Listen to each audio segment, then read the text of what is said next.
কথা ধারাবাহিকের আজকের পর্বে দেখা যাবে কথাকে বাড়িতে খুঁজে না পাওয়ায় কর্তা দাদু বলেন ও যে পরীক্ষার জন্য বইপত্র আনতে গেছিল ওখানে নিশ্চয়ই কিছু শুনেছে ও, কিন্তু ওর সাথে আর একজনও কেউ ছিল শুনেছি, তার অবশ্য কিছু যায় আসে না। অগ্নিব চিৎকার করে বলে, যা বলার আমাকে বলুন, আপনি আপনার এই টনিক বেচা ফ্যাক্টরি নিয়ে আমার কিছু যায় আসে না।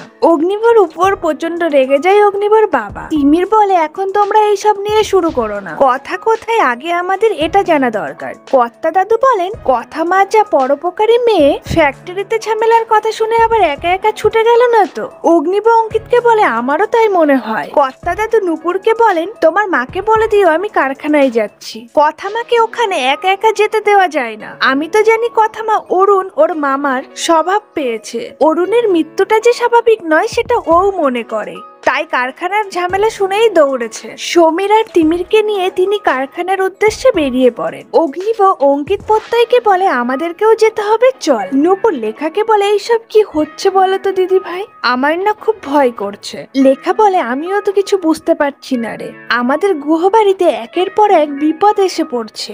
অন্যদিকে দেখা যায় কারখানাতে কথা সামনে এসে দাঁড়িয়ে পড়ে শঙ্কুর লোকজন। কথা প্রচন্ড ঘাবড়ে বলে, এদের আবার আমার ওপর সন্দেহ না হয়। শঙ্কুর লোক বলে, এই শোন, লিডারটাকে দেখেছিস? কথা বলে, আমি ওনাকে কোথায় দেখবো, বড় বড় মানুষের কথা আমি জানি না, কাল যেখানে না জাগানা হচ্ছিল সেখানেই দেখেছিলাম, তারপর আর ওনাকে দেখিনি।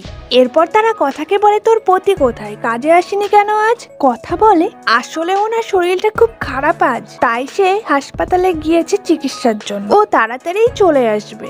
এরপর তারা বলে, ঠিক আছে, তুই এবার কাজে যা, আমাদের লিডারের সাথে দেখা হলে আমাকে আগে খবর দিবি। কথা চলে যেতেই শঙ্কুর লোক বলে, এই মেয়েটার বরটাকে আমার না কেমন লাগে, এরা দুজন কাল নতুন ঢুকেছে আর এসেই কাল এত নাচ গান করল, ইংরাজি জানে আবার বাংলাও জানে, হাতে আবার দামি ফোন, আমার যেন কেমন খটকা লাগছে। তারপর দেখা যায় বিশ্বাসবাবু প্রান্তিককে বলে, এই যে অগ্নিব আর কথা কলি, এদেরকে কিন্তু কিছুতেই বোকা ভাবলে হবে না, ওরা যখনই জানতে পারবে যে শঙ্কুকে থানার লকআপেই খুন করা হয়েছে, তখন ওরা বুঝতে পারবে এটা যে সে কারো শত্রুতা নয়, এটা একটা পরিকল্পনা মাফিক খুন। প্রান্তিক বলে, একদম টেনশন করো না বাপি, আমি কেলটুকে কাজে লাগিয়েছি, একেবারে তৈরি ছেলে ও। বিশ্বাসবাবু বলেন, ব্যাপারটাকে এতটা ক্যাজুয়ালি নিলে হবে না, আমাদের ব্যাপারটাকে গুরুত্ব দিতে হবে। কথাকলি আর অগ্নিব ওরা কিন্তু যথেষ্ট চালাক, আমার মনে হয় কথাকলি আর অগ্নিব আবার কারখানায় ফিরবে, তখন যদি ওই শঙ্কুর চেলাদের চেপে ধরে ওরা যদি সব সত্যি বলে দেয় তাহলে খুব সমস্যা হয়ে যাবে। প্রান্তিক বলে, এবার কিচ্ছু হবে না বাপি,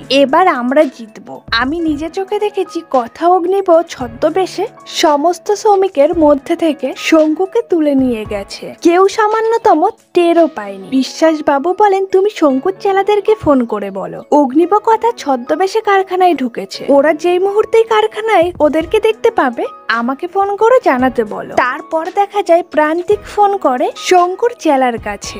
শঙ্কুর চেলা প্রান্তিককে বলে, কাল থেকে না আমাদের লিডারদাকে পাওয়া যাচ্ছে না। প্রান্তিক বলে, বাসি খবর একদম দিবি না আমায়, তোরা কি করিস ওখানে, কারখানায় থেকে কোনো খোঁজ রাখিস না, আর তাজা খবরটা আমার থেকে শোন, তোদের লিডারকে অগ্নিব আর কথা তুলে নিয়ে গেছে, আর ওরা ছদ্মবেশে এখনো কারখানাতেই আছে, আর তোরা যদি কাউকে সন্দেহজনক দেখিস কারখানাতে তাহলে সাথে সাথে আমাকে ছবি তুলে পাঠাবি। শঙ্কুর চেলা প্রত্যয়কে জানায়, কয়েকদিন আগেই চামিলি আর তার স্বামী দুজনে মিলে হাতে পায়ে ধরে কারখানার কাজে ঢুকেছে, কিন্তু সেই মহিলা আজ একা কাজে এসেছে। প্রান্তিক বলে, ওই মহিলার ছবি তুই এখনই পাঠা। তারপর প্রান্তিককে তারা ছবি পাঠিয়ে দেয়। প্রান্তিক ছবি দেখে বিশ্বাস বাবুকে বলে, কথা আজও ও ছদ্মবেশে কারখানায় এসেছে। বিশ্বাস বাবু বলেন, যাও প্রান্তিক, তবে খালি হাতে ফিরে এসো না, সুখবরটা নিয়েই এসো, কথাকলির মৃত্যু সংবাদ। অন্যদিকে কথা কারখানায় লেবার রুমে গিয়ে সবার থেকে শঙ্কুর ব্যাপারে জানার চেষ্টা করে। কথা জানতে পারে শঙ্কুর একটা ডায়েরি আছে যেখানে সে সব কালো টাকার হিসাব রাখতো। কথা আপন মনে বলে, এই ডায়েরিটা খুঁজে বের করতে হবে আমায়, এটা খুঁজে পেলেই আমি জানতে পারবো এর সাথে কে জড়িত।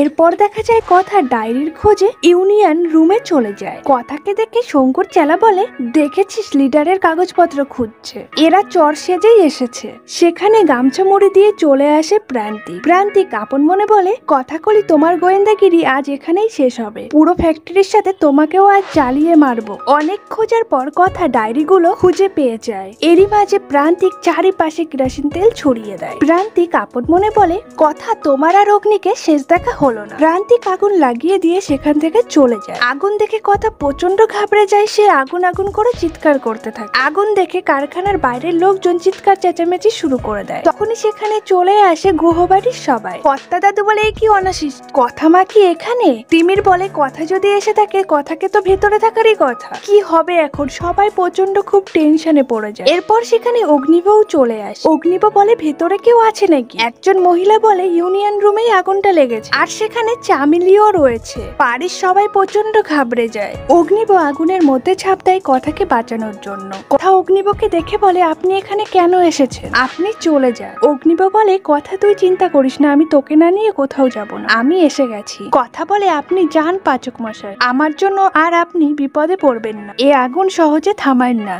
অগ্নিব কথাকে বলে, চুপ করবি তুই? আমাকে কি তোর অমানুষ বলে মনে হয়? তোকে ছেড়ে দিয়ে এখান থেকে চলে যাব? প্রান্তিক বলে, সবকিছু পুরো ছাই হবে, আর তার সাথে অগ্নিব আর কথা, ওরাও পুড়ে মরবে, কেউ কিছু করতে পারবে না, সবাই শুধু দাঁড়িয়ে দাঁড়িয়ে মজা দেখবে। দমকলের লোকজন দেখে প্রান্তিক বলে, আর একটু পরে দমকলের লোকজন আসতে পারলো না, তাহলে সুখবরটা নিয়ে আমি বাড়িতে ফিরতে পারতাম। অগ্নিব কথাকে বলে, তোকে না নিয়ে আমি এখান থেকে কিছুতেই যাব না, দাঁড়া আমি একটা কিছু ব্যবস্থা করছি। কথা বলে, কিছু করতে হবে না আপনাকে, এই কাগজপত্রগুলো নিয়ে আপনি এখান থেকে চলে যান, এর থেকে আপনি মামার মৃত্যুর রহস্য উদ্ধার করতে পারবেন। অগ্নিব কথাকে বলে, তোকে না নিয়ে আমি কোথাও যাব না। অগ্নিব একটু এগোতেই আগুনের শিখা লেগে যায় অগ্নিবর গায়ে। কথা প্রচন্ড ঘাবড়ে যায়। কথার কথা শুনে কর্তা দাদু বলে, অগ্নিবর কি হয়েছে?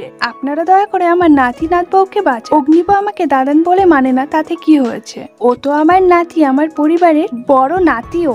কর্তা দাদু প্রচন্ড ভেঙে পড়ে। চুনি অগ্নিব কথাকে বাঁচানোর জন্য যেতে চায় ভিতরে। অগ্নিব চুনির হাত ধরে টেনে বলে, কোথায় যাচ্ছেন আপনি? চুনি বলে, অগ্নিদার কথা ছাড়া আমার তো আর কেউ নেই, ওদের বাঁচাতে হবে। অঙ্কিত বলে, সবাই মিলে এত জেদ করবেন না, ওদের কিছু হবে না। অগ্নিব উঠে দাঁড়াতেই কথা বলে, আপনি যান এখান থেকে পাচক মশাই। অগ্নিব আগুনের ওপর দিয়ে ঝাঁপ দিয়ে চলে যায় কথার কাছে। ভিডিওটি ভালো লাগলে অবশ্যই লাইক, কমেন্ট, শেয়ার করবেন। ডেইলি নিত্য নতুন ভিডিও পেতে ছায়াছবির জগৎ চ্যানেলটিকে সাবস্ক্রাইব করতে ভুলবেন না।